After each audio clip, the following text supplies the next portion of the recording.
Bueno, pues aquí estamos en el Centro de Recursos Ambientales de Cristina Enea.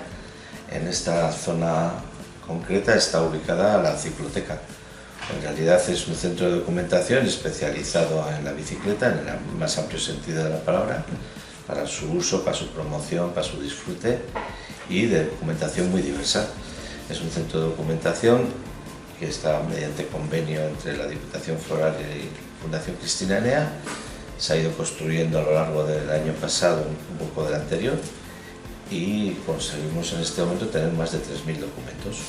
3.000 documentos muy especializados, algunos, otros de divulgación, otros para hacer recorridos.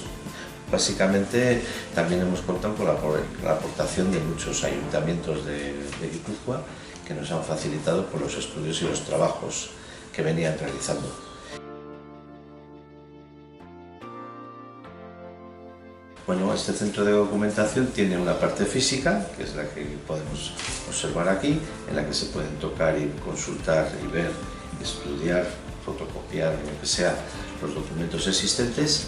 Y otra forma de acceder a este centro de documentación es mediante la web, que está habilitada, en concreto se puede ver algo aquí.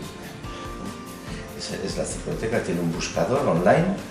Entonces se puede consultar aquí mismo o cada uno desde su casa los documentos que puede encontrar. Lo bueno que tiene es que mediante la web se pueden acceder a esos documentos, consultar si existen y podértelos bajar directamente a tu casa, de cualquier parte.